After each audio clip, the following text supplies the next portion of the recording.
Halo, Assalamualaikum warahmatullahi wabarakatuh. Saya Siti, dan ini adalah video review buku saya yang keempat. Di video kali ini saya ingin mereview sebuah buku yang sangat menarik yang berjudul Filosofi Teras.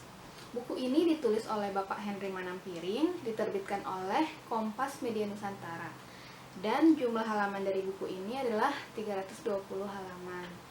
Nah, latar belakang Bapak Henry Manampiring menulis buku berjudul Filosofi Teras ini adalah pengalamannya sendiri ketika beliau menghadapi depresi. Nah, filosofi teras ini sendiri adalah sebuah filosofi yang beliau temukan ketika beliau sedang dalam masa-masa depresi itu tadi. Filosofi teras ini lebih banyak dikenal sebagai filosofi Stoa atau Stoicisme, di mana filosofi ini berkembang sejak sekitar 2000 tahun yang lalu di Yunani. Filosofi ini diajarkan oleh seorang filsuf bernama Zeno di teras berpilar, sehingga orang-orang yang mengikuti ilmu filsafat ini disebut sebagai orang-orang Stoa, kaum Stoa, di mana Stoa jika kita artikan ke dalam bahasa Indonesia berarti teras. Nah, kenapa Bapak Henry Manampiring yang mengalami depresi dan kemudian mengenal filosofi Stoa itu menulis buku Filosofi Teras ini pada akhirnya? Karena menurut beliau filosofi Stoa ini dapat menjadi jawaban untuk mengurangi atau mengobati depresi yang beliau rasakan. Jadi kalau kita berbicara tentang filsafat, konotasinya itu serius ya, serius sekali, dimana kita banyak beranggapan bahwa filsafat itu adalah ilmu tentang mencari Tuhan atau ilmu tentang pencarian jati diri manusia. Tapi sebenarnya ilmu filsafat itu cukup luas, dimana ilmu filosofi teras ini sendiri adalah sebuah ilmu filsafat tentang way of life, cara hidup. Jadi ada beberapa hal yang diajarkan di sini yang bisa diterapkan di setiap agama. Jadi ini cuma sebagai cara hidup yang membantu kita untuk menjalankan misalnya agama kita dengan lebih baik lagi. Nah, ada banyak hal yang diajarkan dalam filosofi teras, tapi di sini saya ingin meng-highlight 3 hal penting yang menurut saya dapat kita ambil dan kita terapkan dalam kehidupan kita sehari-hari. Yang pertama adalah tentang dikotomi kendali. Epictetus, seorang filsuf Stoa, berkata bahwa ada hal-hal di bawah kendali kita dan ada hal-hal yang tidak di bawah kendali kita.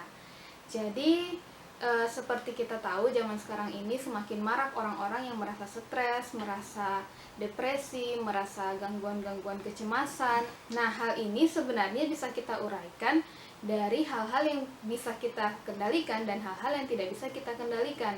Jika kita mengetahui dengan benar hal-hal seperti apa yang bisa kita kendalikan, hal-hal apa yang tidak bisa kita kendalikan, maka kita akan mampu mengurangi tingkat stres kita atau tingkat kecemasan kita. Nah, hal-hal yang tidak di bawah kendali kita itu seperti tindakan-tindakan orang lain, opini orang lain, reputasi kita, atau misalnya cuaca, kejadian-kejadian, peristiwa-peristiwa bencana alam. Nah, sedangkan apa yang ada di bawah kendali kita adalah opini kita, perasaan kita, tindakan-tindakan yang kita lakukan. Dengan mengetahui dengan jelas apa yang bisa kita kendalikan dan apa yang tidak bisa kita kendalikan, ini akan lebih mudah bagi kita untuk mengurangi pikiran-pikiran kita yang mengakibatkan kecemasan-kecemasan itu tadi. Stoicisme mengajarkan bahwa kebahagiaan sejati itu hanya datang dari hal-hal yang bisa kita kendalikan. Jadi kita tidak perlu terlalu memikirkan apa-apa yang memang tidak bisa kita kendalikan, seperti kondisi kita lahir juga contohnya. Kayak kalau kita terus menyesali kenapa sih saya terlahir seperti ini dengan kondisi fisik seperti ini, itu hanya akan membuat kita stres tanpa bisa kita ubah karena memang ya sudah seperti itu kondisinya. Jadi dengan mengetahui hal-hal apa yang bisa kita kendalikan dan apa yang tidak bisa kita kendalikan, akan lebih mudah bagi kita untuk merasakan ketentraman dalam hati. Nah, pelajaran kedua adalah tentang amor fati, cintai takdirmu, seperti judul buku yang saya review sebelumnya. Di sini Epictetus berkata, jangan menuntut peristiwa terjadi sesuai keinginanmu, tapi justru inginkan agar hidup terjadi apa adanya dan jalanmu akan baik adanya. Nah, di sini kita diajarkan untuk tidak terlalu banyak menuntut terhadap kehidupan.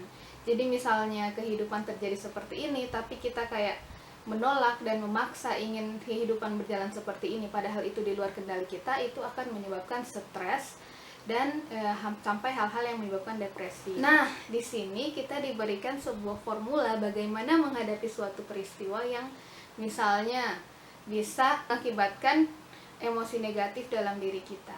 Formulanya itu disebut STAR, Stop, Think and Assess, dan yang terakhir adalah Respond. Jadi ketika sesuatu terjadi kepada kita, kita itu diharapkan untuk stop sejenak.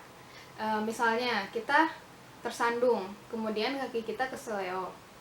Kita dalam refleks otomatis kita pasti langsung merasa bahwa wah, ini sebuah kesialan, kenapa sih saya harus tersandung, keseleo, kan kaki saya jadi sakit dan saya tidak bisa beraktivitas seperti biasanya. Nah, di sini kita diajarkan untuk stop dulu, kita pisahkan fakta dan interpretasi. Jadi apa faktanya? Faktanya adalah kita tersandung, kemudian keseleo. Interpretasinya apa? Misalnya interpretasinya adalah wah, saya mengalami kesialan hari ini. Nah, kita bisa pisahkan dulu interpretasi tadi, kemudian kita hanya fokus pada faktanya bahwa kita tersandung dan keseleo. Kemudian kita think and assess. Kita berpikir bahwa keseleo ini atau tersandung ini kan adalah hal yang lumrah terjadi. Jadi bukan cuma terjadi pada kita, tapi juga terjadi pada banyak orang di luar sana.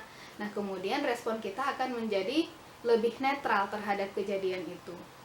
Kemudian yang terakhir adalah respon.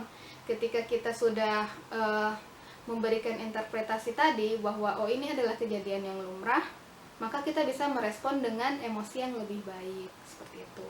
Kita sebagai manusia memang sudah mempunyai refleks otomatis terhadap setiap kejadian yang menimpa kita. Tapi dalam filosofi Stoa ini atau filosofi teras ini, kita diajarkan untuk mengendalikan refleks otomatis itu. Jadi kayak misalnya kita kena macet nih di jalan, refleks otomatis kita biasanya kan kayak langsung marah-marah, duh kenapa sih macet, kita jadi terlambat ke kantor. Padahal kalau di filosofi Stoa ini sendiri, kita diharapkan untuk stop dulu tadi itu, apa yang terjadi, macet dan sebagainya, sehingga kita bisa mengendalikan emosi kita dan emosi kita itu bisa menjadi lebih sehat. Yang terakhir adalah instruct or endure. Jadi ini ada di sebuah bab yang bercerita tentang bagaimana menghadapi orang-orang yang menyebalkan. Dikatakan oleh Marcus Aurelius, di sini Marcus Aurelius juga adalah seorang penganut filosofi Stoa. People exist for one another. You can instruct or endure them. Jadi maksudnya adalah kita itu bisa mengajari atau menolerir orang-orang yang menurut kita menyebalkan tadi. Jadi kalau ada orang-orang yang berperilaku tidak sesuai dengan norma-norma yang ada dalam masyarakat, kita bisa mengajari mereka dulu atau menegur mereka dulu. Tapi kalau misalnya itu tidak berhasil, maka kita hanya bisa menolerir mereka. Nah, mungkin itu saja beberapa hal yang bisa saya sampaikan terkait filosofi teras dan apa-apa yang saya pelajari selama membaca buku filosofi teras ini yang ditulis oleh Bapak Henry Manampiring. Intinya adalah bagaimana kita mengelola emosi negatif dan positif dalam diri kita, dan bagaimana kita mengendalikan refleks otomatis kita terhadap suatu kejadian agar kita itu tidak dipengaruhi oleh emosi-emosi negatif. Nah, mungkin itu saja yang bisa saya bagikan di episode kali ini. Semoga bisa bermanfaat bagi teman-teman semua.